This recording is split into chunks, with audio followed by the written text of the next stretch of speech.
take, bring it back to the way it was. He says, take. So take all the good stuff now. Not that it's good. Little does he know it's all good stuff. Right. Hello, Steve. Hey, how are you? I'm here to buy a little Julian today. You didn't get that already? Nah, I don't usually jump for it, but this one for some reason I think is going to be decent, so I'll take a chance. It's pretty good. That's right, Larry. Okay, so yes, indeed, I did pick up the new Julian Lennon album called JUDE, which is just released. And first we're going to look at it. Now, a lot of you people will notice that I took off the shrink wrap. Usually I keep shrink on, but when it's a gatefold, I like to see the gatefold. And also, it didn't have a hype stick or anything really cool on it, so it was no big loss. You know, a lot of Julian's albums have this black and white look to them, you know. The original first album, Volat, was black and white, and later on, The Secret Value of Daydreaming. This is another one. But the inside has a cool picture, and it's not black and white. It's Julian. Looks like he's just chilling out there, taking it easy, thinking about everything. And there was a lot of thinking and a lot of contemplating in the lyrics on this album.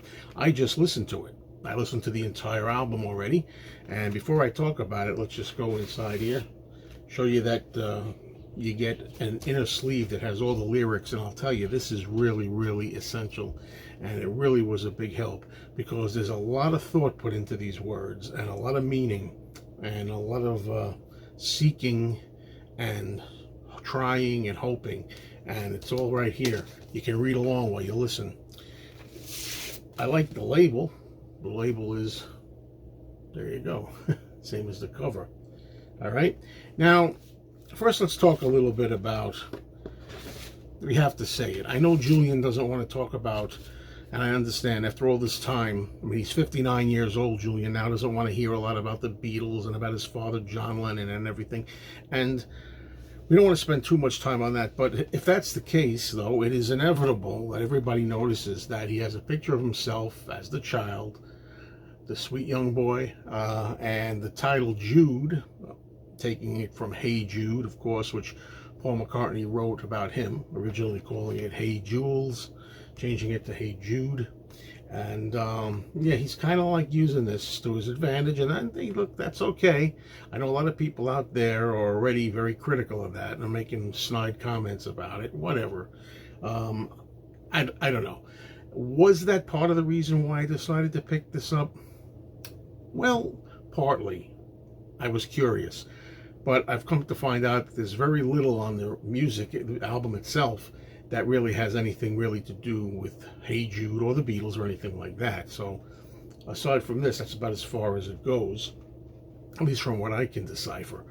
Yeah, he's always going to be inevitably compared to his dad too. And we're going to try to do just a little bit of that here. Look, first of all, the vocals. You know, everybody knows Julian's speaking voice sounds like John's.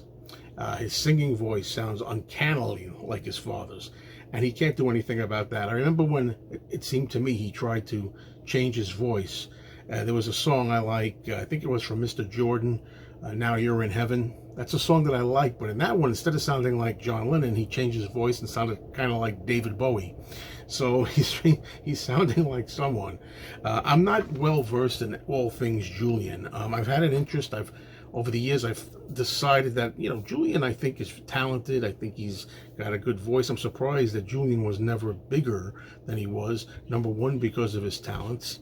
And number two, because of the association with his father. You know, I thought he should have been bigger. Now, I was there in 1984 for his first debut album, Volat. And I loved the title track. And I loved the song, Too Late for Goodbyes. And over the years, I've lost track, but I've heard a few things here and there. As I mentioned, Now You're in Heaven, which I liked. I liked his version of Because, the cover song. I'm talking about not the Beatles Because. I'm talking about the Dave Clark 5 one. You know, so I've heard some Julian material off and on. I think I'm going to want to get more into it as time goes on and become more acquainted with it. I mean, you know, there's no getting around it. I mean, he sounds good, and he does sound like Lennon, his father, John Lennon. If you like John, you're not necessarily trying to find a replacement. I don't want people to think that's what I'm doing, because if that was the case, I mean, I would have been doing that for the last several decades, right? I mean, I haven't really been collecting Julian stuff, although now I have a curiosity. Let's talk a little bit about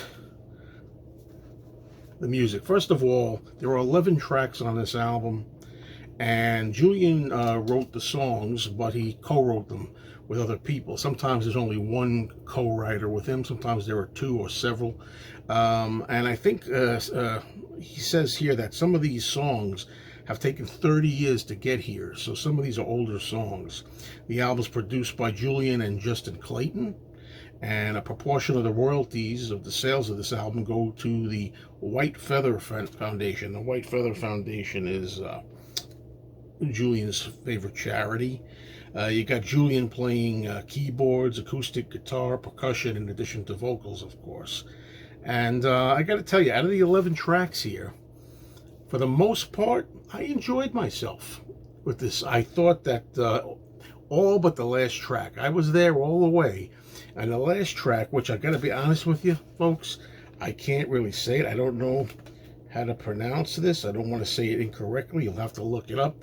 The 11th track, the last track, I thought that was pretty unappealing, I'll say, for me personally. There was some French talk. I'm going to say it was French. If I got the wrong language, I'm sorry, Julian. I'm sorry. But I just didn't like the last track. But the other tracks, the other 10 tracks, I found it consistently pleasant. This is a lightweight album, meaning that it's not a lot of heavy stuff. You're not going to find heavy rock. This is like light pop, a lot of piano. It's pleasant and consistent all the way through, for the most part. I think the songs are all appealing, even the weaker songs. Even if there are some weaker tracks, they're still intriguing because of the production and the intensity. There's a certain kind of intrigue and intensity to these tracks, and sometimes the songs on here are dreamy, very dreamy and spacey. You know, I kind of like what I'm hearing. They're so appealing that even if they're not great songs all the way through, I find myself interested and I wanted to hear the whole thing. Some of my favorite moments here: the first song, Save Me. Save Me is a very powerful, very intense song, and there's lyrics on here that would be consistent with the whole album, with Julian searching for answers and trying to get it together still after all these years. You know, save me before I lose my soul. Help me, I feel I've lost control. There's a lot of lyrics like that in here. And I also loved the song Every Little Moment. Now, going into this record, I should also say, one of the reasons I decided to purchase this album is because I'd heard what I think was the first single, Every Little Moment. It was on YouTube, and I liked what I heard. I thought it was really catchy. It had a very catchy chorus, the With Every Little Moment chorus, very catchy. I liked it immediately when I heard it. That doesn't happen all the time with me, where I hear a song right away and I'm immediately hooked. And I said right there, that's pretty good. Maybe I'll go for the album. That's what I did. There's like words here: with every little moment, every little raindrop, every little sunspot. Can't you see the war is over? And he says, courage, get a little courage, find a little backbone. Yeah, there's a lot of soul searching on this album. Trying to come to terms with life and striving for positivity and optimism for the future. That's what I get out of this. Julian still seems conflicted to me. Maybe I'm wrong. I'm just going by what I gather here, and he's still trying to get it together. He's got a lot of things on his mind, and there's a song called Breathe, which before I get to that, I noticed a lot of the song titles are reminiscent of old song titles. I mean, titles like Save Me, Breathe, a song called Stay, a song called Freedom. I mean, we've heard these titles before, but that's just a little quibble. The song Breathe, I mean, it just has like lyrics here like, for example, the roads ahead are paved with gold. I can't believe the lies they've told. There's no more vision, To behold, we've lost it all. We've all been sold. The trust is gone and the love is lost. The truth's alive, but only just we pray for peace. If needs we must, deliver us, etc., etc. Hope I got that right, because it's kind of dark in here, and I don't see like I used to, and the words are tiny. But yeah, there's just a lot of lyrics like that here. The song Lucky Ones. Everyone is searching, trying to find a new religion, some peace of mind. Don't want to let go of all my intuition. I need a sign, because love is blind. I feel a change is coming. I know a new revolution's knocking on my door. I feel a change is coming so strong. It might not be forever, but know that we're the lucky ones. I know we're the lucky ones. There's kind of like that type of stuff. So anyway, yeah, my favorite song on here is Every Little Moment. I think that if that was the single, it's a good choice. That could be the hardest track on here, toughest sounding, and along with being catchy, So yeah, I think pretty much I enjoyed the album. I don't really have a comparison, as I say, to all Julian's other albums. I'm now interested. I may go back and try them all out. I own a couple of them. I own Velat. I own this Secret Value of Daydreaming. I got to check other ones out. Help Yourself, Photograph, Smile, and Mr. Jordan, and so on. But yeah, this is a pretty good album, I thought. I certainly would recommend it to people out there that have a passing interest in Julian. Yeah, I really had a good time with it. So I recommend it. I wouldn't call it great, and I really don't like that last song at all.